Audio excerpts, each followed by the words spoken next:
बच्चों, संख्या पद्धति में हम लोग गणना प्रणाली, भारतीय गणना प्रणाली और अंतर्राष्ट्रीय गणना प्रणाली को अच्छी तरह से समझ चुके हैं। अब हम लोग संख्याओं के प्रकार, संख्या होते हैं कितने प्रकार, उसके मुख्य प्रकार कितना होता है, उसे सबसे पहले थोड़ा थोड़ा अध्ययन हम लोग करेंगे। तो सबसे पहले संख्या शुरू करते हैं जिसका नाम है प्राकृत संख्या। प्राकृत संख्या कहते हैं जिससे गणना की जाती है। गणना के मतलब गिनती की जाती है। कोई भी वस्तु हो, सजीव रहे निर्जीव रहे, दुनिया में तो इसी तरह से है। अब प्राकृत संख्या गिनती की संख्या, गणना की संख्या को कहते हैं। तो हम लोग गिनती कहाँ से शुरू करते हैं? आज तक किसी भी वस्तु को गिनने के लिए हम लोग 1 से शुरू करते हैं और 1, 2, 3, 4, 5, 6, 7 अनंत तक। यही है प्राकृत संख्या। तो इसमें कितने संख्याएं आ सकती है, प्रश्न हो सकता है। अगर कहा जाए कि सबसे छोटी प्राकृत संख्या कौन है, तो क्या कहेंगे? सबसे छोटी प्राकृत संख्या 1 है। प्राकृत संख्या किसे कहते हैं? तो गिनती की संख्या को प्राकृत संख्या कहते हैं। और सबसे छोटी समप्राकृत संख्या कौन है? सबसे छोटी समप्राकृत संख्या कौन है? तो सबसे छोटी समप्राकृत संख्या 2 है। पहले सम संख्या हम लोग नीचे समझेंगे तो इसे समझ जाएंगे। तो ये हो गया प्राकृत संख्या। डॉट डॉट का मतलब है कि इसे अनंत तक बढ़ाया जा सकता है। इसमें अगर प्रश्न कर दिया जाए कि सबसे बड़ी, जिस तरह से मैं बोली कि सबसे छोटी प्राकृत संख्या कौन होता है, क्या होता है, तो कहेंगे सबसे छोटी प्राकृत संख्या 1 है। उसी प्रकार से अगर इसमें बड़ी जोड़ दिया जाए कि सबसे बड़ी प्राकृत संख्या कौन है, तो इसका जवाब कोई नहीं दे सका है अभी तक। सबसे बड़ी प्राकृत संख्या यह हो ही नहीं सकता है, इसका लास्ट नहीं होता है, यह असीमित होता है। तो आप समझ गए। इसके बाद हम लोग आएंगे प्राकृत संख्या। समझ लिए, जान गए।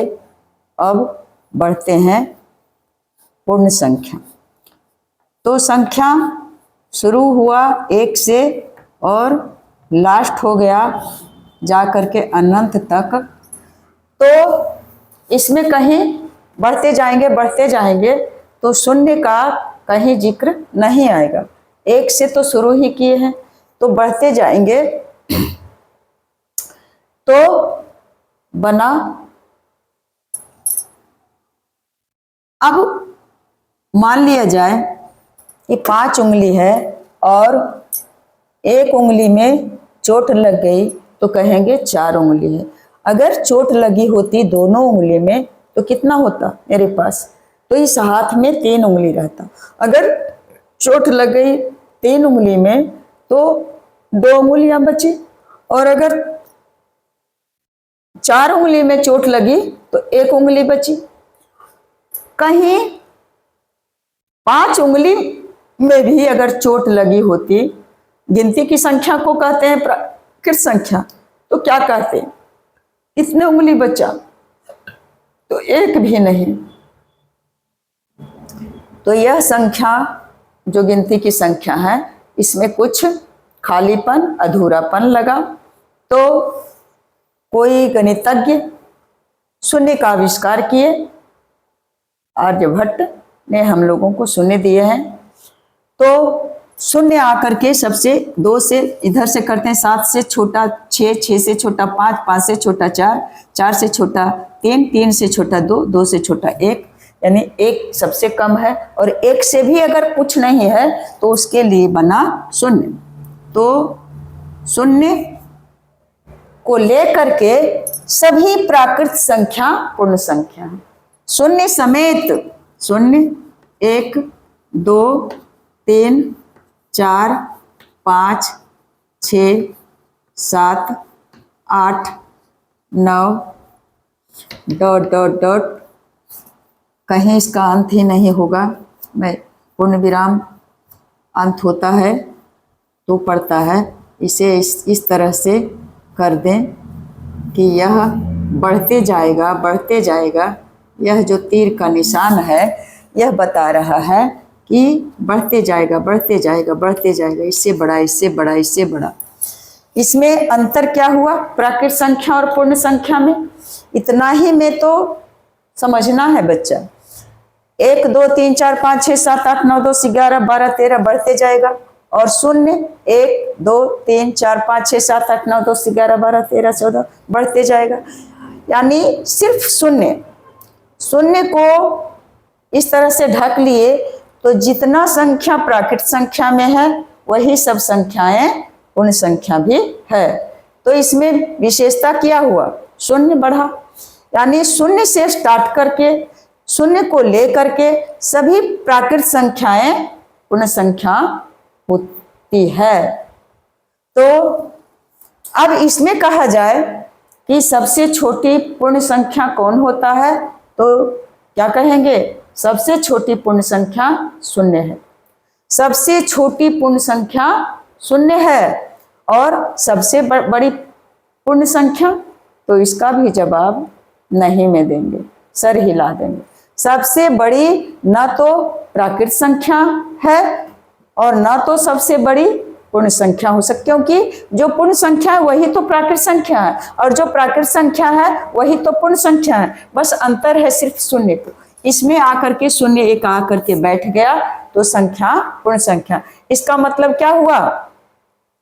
अगर इसमें प्रश्न कर दिया जाए कि क्या सभी प्राकृत संख्याएं पूर्ण संख्या होता है, तो कहेंगे जवाब में हाँ, सभी प्राकृत संख्याएं पूर्ण संख्या है, क्योंकि प्राकृत संख्या 1 से स्टार्ट होता है और यह पूर्ण संख्या में 1 से स्टार्ट होकर के है। जितना वो बढ़ेगा इधर भी इसका कोई सीमा नहीं है बढ़ने का।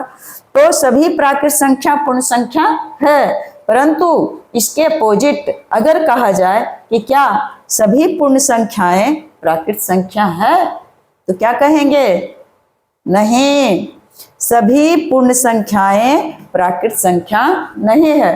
अगर शून्य है तो कैसे हम कह देंगे कि सभी पूर्ण संख्या प्राकृत संख्या है?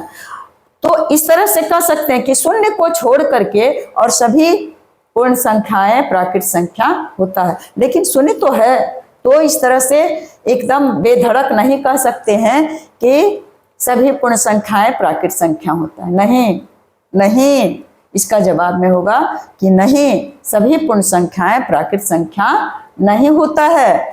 तो अब दोनों में हम लोग अंतर समझ गए कि इसमें शून्य आकर के लग गया, सबसे छोटी पूर्ण संख्या शून्य और सबसे छोटी प्राकृत संख्या 1। अब सबसे बड़ी पूर्ण संख्या असीमित है, नहीं बता सकते हैं, और सबसे बड़ी प्राकृत संख्या भी यह भी असीमित है। तो अब आ गया, क्या कहें,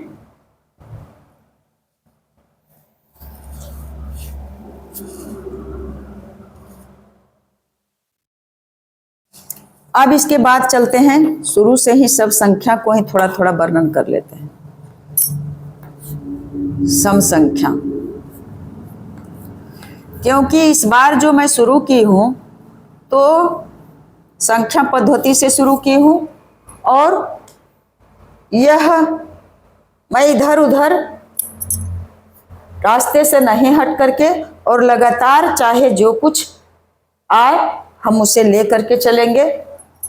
तो सम संख्या संख्या का प्रकार ही है। तो सम संख्या किसे कहेंगे? वैसी संख्याएं जो 2 से पूर्णतः विभाजित हो सके।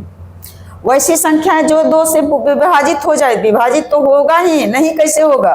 अगर 5 है और इसको 2 से विभाजित करेंगे तो 2 दूना 4, रह गया 1, पॉइंट दिए, 0 2 5 10, विभाजित हो गया। लेकिन पूर्णतः विभाजित नहीं हुआ, इसमें दशमलव आ गया। तो इस तरह से बिना तोड़ मरोड़ का अगर पूर्णतः विभाजित हो जाता है उसे हम कहेंगे सम संख्या। तो सम संख्या जैसे अगर 1 है तो इसको कैसे 2 भाग में बांट सकते हैं बिना काटे छाटे? 1 नहीं है तो 1 के बाद 2 है तो 2, 1 इधर 1 इधर, अलग अलग कर लिए। 2 में 2 से हम भाग देंगे तो इसका भागफल आ जाएगा 1, तो सबसे छोटी सम संख्या हो गया 2। उसके बाद फिर 1 नहीं 2 है, इसके आगे बढ़ते हैं तो 3, तो 3 भी नहीं है क्योंकि 3 2 भाग में 2 से भाग देंगे तो इसमें शेष बच जाएगा। उसके बाद 4 है तो 4 है तो 4 दे दिए, और उसके बाद 5 नहीं 6 है तो 6 को लिख दिए। 6 के बाद 7 नहीं 8 है तो 8 यहाँ लिख दिए। उसके बाद 9 2 से नहीं विभाजित होगा तो 9 नहीं लिखेंगे। इसके बाद आ गया 10, उसके बाद फिर 11 2 से विभाजित नहीं होगा तो 12 हो जाएगा। यहाँ 9 के बाद 10 नहीं लिख पाई, और उसके बाद 12 तो यहाँ लिख दिए 12। इसका मतलब क्या हो रहा है कि 2 में 2 जोड़ दिए, 4 में 2, यानी 1 के बाद 1 विषम सम विषम सम विषम सम विषम सम विषम सम विषम सम। यानी अगर गिनती करते हैं तो हम लोगों को लगातार सम संख्या अगर लिखना है तो 1 के बाद उस संख्या को छोड़ करके 1 के बाद लिख देंगे तो आ जाएगा सम संख्या। 12 के बाद आ जाएगा 14, 14 के बाद 16, 16 के बाद 18, 18 के बाद 20, 20 के बाद 22 और 22 के बाद 24। इस तरह से बढ़ते जाएंगे। अगर लगातार की बात कही जाए तो इसका भी कोई अंत, सम संख्या का भी कोई अंत नहीं हो सकता है। इस तरह से क्वेश्चन रह सकता है कि 1 से 10 के बीच कितनी सम संख्याएं हैं, 1 से 20 के बीच कितनी सम संख्याएं हैं, 20 और 50 के बीच कितनी सम संख्याएं हैं, 50 और 60 के बीच कितनी सम संख्याएं हैं। तो इसका जवाब हम लोग दे सकते हैं, लेकिन अगर कहा जाए कि सबसे बड़ी सम संख्याएं कौन होता है तो भी नहीं कह सकते। सबसे छोटी सम संख्या अगर कहा जाए तो ये है 2। सबसे छोटी सम संख्या कौन है तो कहेंगे 2। और इसके बाद कहाँ गया मिटाने वाला बाबू? सम संख्या के बाद हम लोग जाएंगे इसके अपोजिट पर। तो सम का विलोम होता है विषम।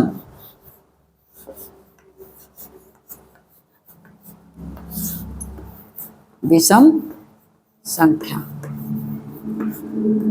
तो विषम संख्या किसे कहेंगे?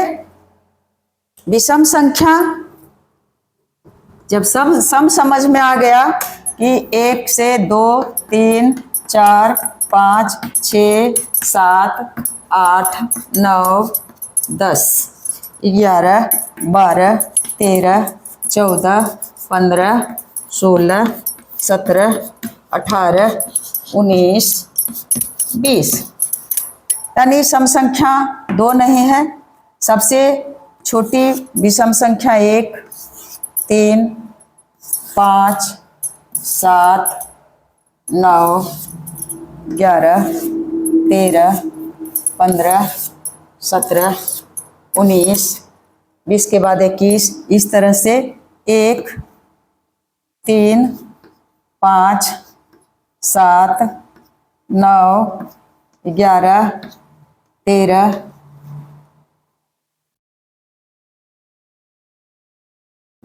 15, 17, 19 और अगर करते जाएं तो इसका भी अंत नहीं होगा। किसी भी संख्या में यदि 2 से हम भाग देंगे, विभाजित करेंगे, तो यह पूरा पूरी नहीं कटेगा। और ऊपर वाली जो संख्याएं हैं जो 2 से भाग देंगे तो पूरा पूरी विभाजित हो जाएगा। यही तो दोनों में अंतर है बाबू। तो सम और विषम, इसमें प्रश्न किया जाए तो कह सकते हैं कि सबसे छोटी विषम संख्या 1 है, उसके बाद वाली विषम संख्या 3 है। लगातार विषम संख्याओं में कितने का अंतर होता है?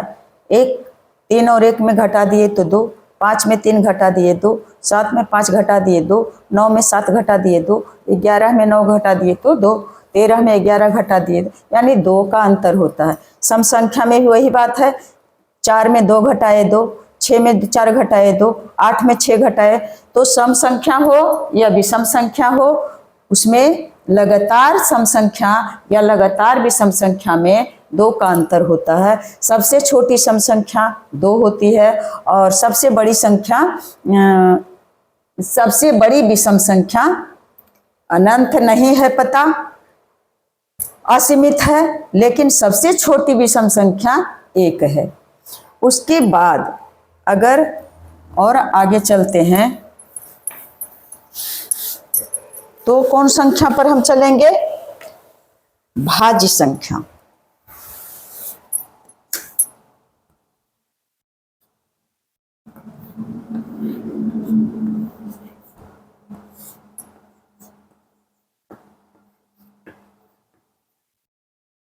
भाज्य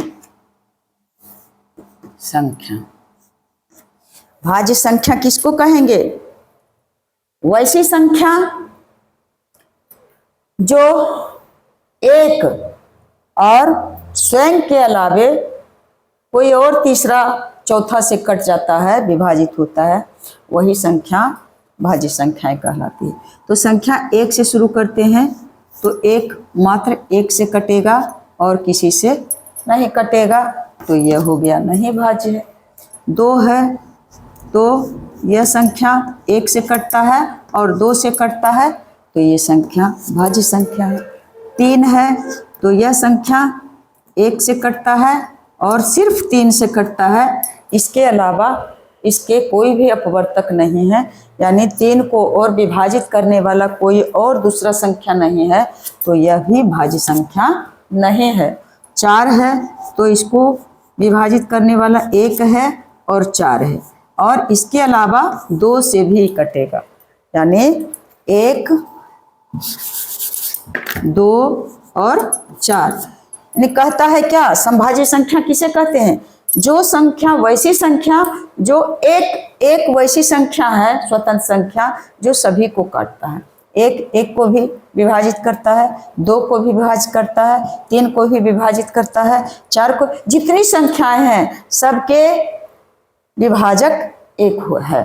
तो यह 4 जो है 1 से विभाजित होता है, 2 से विभाजित, 4 से भी विभाजित होता है, यानी स्वयं 1 और स्वयं से विभाजित के अलावा यह 3 से भी विभाजित होता है। तो यह संख्या, सॉरी बाबू, यहाँ जो है भाज्य संख्या, हाँ, क्या कहता है कि 1 और स्वयं के अलावा और तीसरी संख्या से विभाज्य हो, तो यह नहीं हो रहा, यह भाज्य है नहीं है, भाज्य ये भी नहीं है, सॉरी, यह 2 को हम कर दिए भाज्य, भाज्य संख्या नहीं है, क्योंकि यह फॉलो नहीं कर रहा है इसके परिभाषा को। वैसी संख्या जो 1 और स्वयं के अलावे और किसी तीसरे से कटता है तो उसे कहते हैं भाज्य संख्या। तो यह स्वयं और 1 के अलावे और कोई इसका अपवर्तक नहीं है, इसे और कोई काटने वाला तीसरा नहीं है, माई का लाल, तो यह भी भाज्य नहीं है। ये भी भाज्य नहीं है, परंतु 4 को 1 भी काट रहा है, स्वयं भी काट रहा है और इसके अलावा 2 भी इसको काट रहा है, 2 दूना 4, तो यह भाज्य संख्या है।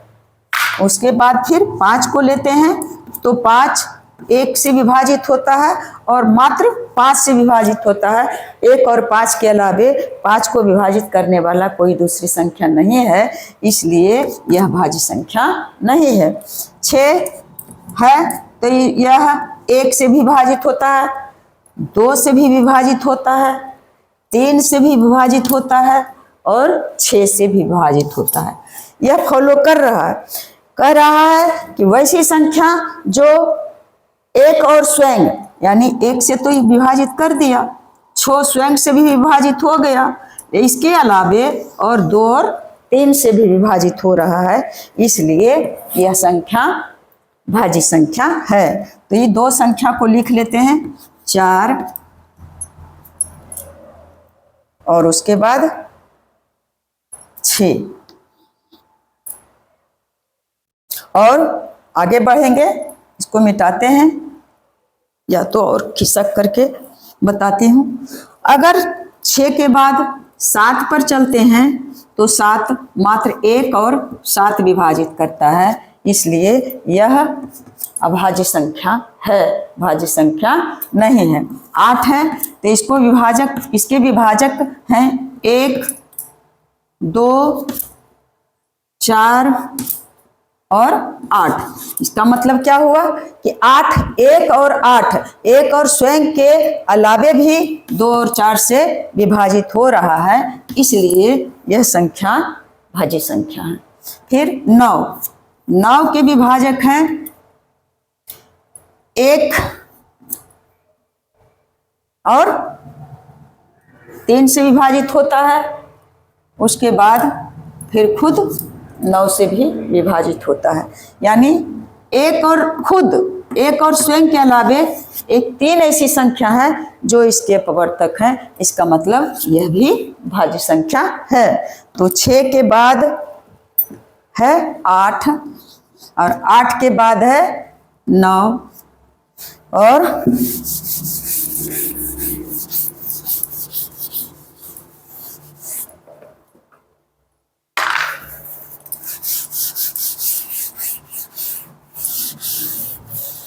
'अब मैं इतना जिक्र नहीं भी करूंगी तो भी समझ में आ जाएगा। 9 के बाद 10 भाज्य संख्या है, 11 भाज्य नहीं है, 12 भाज्य संख्या है, 13 नहीं है, 14 भाज्य संख्या है, 15 भी भाज्य संख्या है, क्योंकि 15 जो है वह 1 से विभाजित होता है, 3 से विभाजित होता है, 5 से विभाजित होता है और खुद 15 से विभाजित होता है, यानी 1 और स्वयं के अलावे वह 3 और 5 से भी विभाजित होता है। यह जरूरी नहीं है कि उसके अलावे एक ही संख्या, 1 से फिर स्वयं और 1 के अलावे और इसके अपवर्तक 2 संख्या भी हो सकता है, 3 संख्या भी हो सकता है, 4 किसी से भी, लेकिन 2 से अधिक इसके अपवर्तक होना चाहिए। अपवर्तक मीन्स इसके काटने वाली संख्या। 15 को 1 भी विभाजित कर रहा है, काट रहा है, 3 भी काट रहा है, 5 भी तलवार चला रहा है और 15 भी, 15 खुद काट रहा है 15 को, इसलिए 15 भाज्य संख्याएं हैं। तो 15 के बाद 16, 17 नहीं, 18, 19 नहीं, 20 और 20 के बाद फिर अब क्या करें, अब उसमें नहीं जाते हैं, डॉट डॉट करते हैं। अब तो आप लोग समझ ही जाएंगे कि क्या होता है। इसका भी बढ़ने का कोई, जब संख्या का कोई किनारा नहीं है बड़ी से बड़ी, तो सबसे बड़ी भाज्य संख्याएं कैसे बता सकते हैं। सबसे छोटी भाज्य संख्या 4 है और ठीक इसके अपोजिट अभाज्य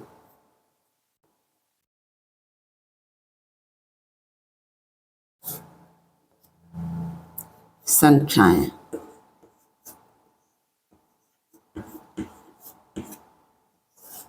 अभाज्य संख्याएं इसका क्या होगा परिभाषा कि वैसी संख्या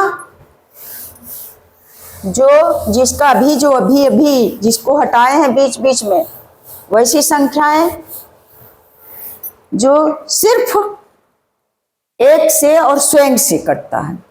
तो यदि एक को लेते हैं, यहाँ लेते हैं एक को, तो एक मात्र एक से काटता है, इसके अपवर्तक की संख्या मात्र एक है और इसके अलावा एक को और कोई भी तलवार नहीं काट सकता है। दो को एक और दो, इसमें दो संख्या आ गया। तीन को एक और तीन, चार को नहीं, पाँच को एक और पाँच, छः नहीं, छः तो इसमें आ गया। सात को एक और सात, आठ नहीं, नौ नहीं, 10 नहीं, 11, 11 को एक और 11। इसका मतलब क्या हुआ कि जिसके अपवर्तकों की संख्या दो होना चाहिए, यानी दो इसमें अपवर्तक हैं, दो दो दो दो, यानी एक स्वयं और खुद, स्वयं और एक। फिर अगर 11 के बाद 13 तो एक और 13, 14 नहीं, 15 नहीं, 16 नहीं, 17, एक और 17, इसके अलावा और कोई कटता है?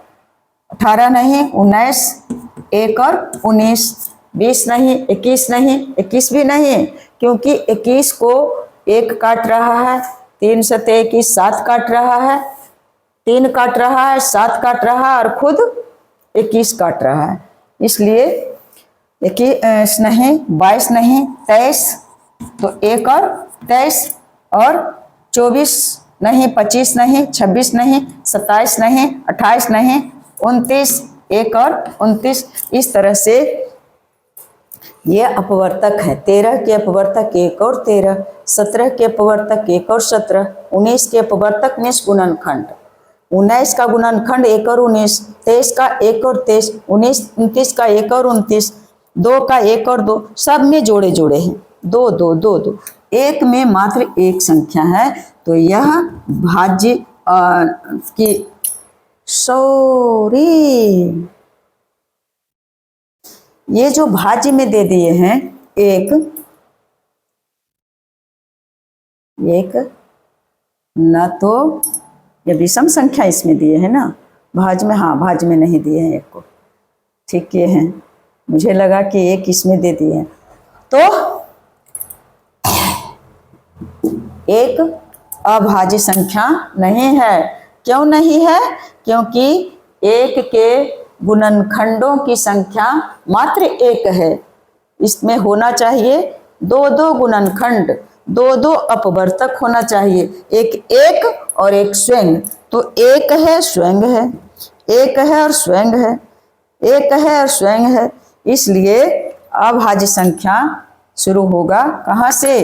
अभाज्य है, अभाज्य है, अभाज्य है, अभाज्य है, अभाज्य है, अभाज्य है, अभाज्य है, अभाज्य है, अभाज्य है, अभाज्य। तो संख्या शुरू हो जाएगा कहाँ से बच्चे?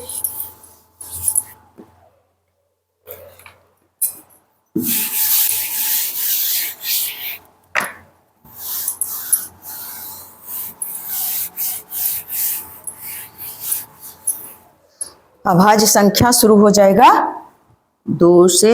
एक तो है नहीं, 2 3 4 नहीं, 5 7 11 13 17 19 23 28 29 31। इस तरह से और आगे बढ़ते जाएंगे। अब इसमें प्रश्न आ सकता है कि सबसे छोटी अभाज्य संख्या कौन है बाबू? तो सबसे छोटी अभाज्य, 2 को देख करके लगता है कि इसे भाज्य संख्या की श्रेणी में रखेंगे, लेकिन नहीं, इसका अपवर्तक मात्र 1 और 2 है। संख्या में जिसके अपवर्तक 2 हैं वह रहेगा अभाज्य संख्या में, तो खुद है और 1 है। तो सबसे छोटी अभाज्य संख्या 2 है और सबसे छोटी सम अभाज्य संख्या भी 2 है। अभाज्य संख्या 2 के अलावा और कोई भी सम नहीं हो सकता है। 2 ही एक ऐसी अभाज्य संख्या है जो सम है और अभाज्य है। बाकी जितनी संख्याएं मिलते जाएंगे, बढ़ते जाएंगे, वह कोई भी भाज्य संख्या सम संख्या नहीं रहेगा। कोई भी है 2 के अलावा 3, 5, 7, 11, 13, 17, 19, 23, 29, 31 और भी बढ़ते जाएंगे तो नहीं मिलेगा। कोई भी संख्या नहीं सम संख्या, मात्र 2 ही एक ऐसी संख्या है जो सम होते हुए और अभाज्य संख्या है। इसका दूसरा नाम, अभाज्य संख्या का दूसरा नाम यही लिख देते हैं, रूढ़ संख्या है।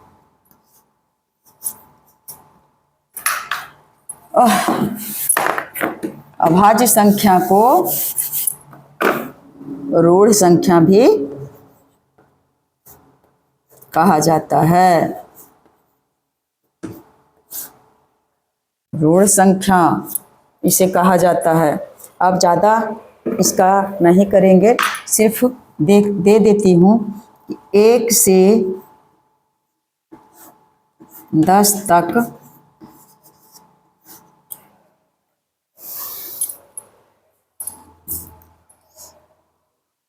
कितनी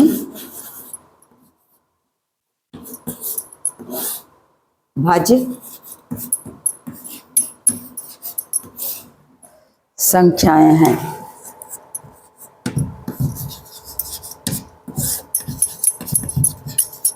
और फिर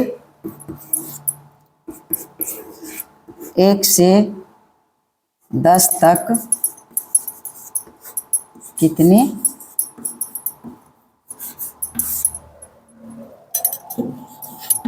अभाज्य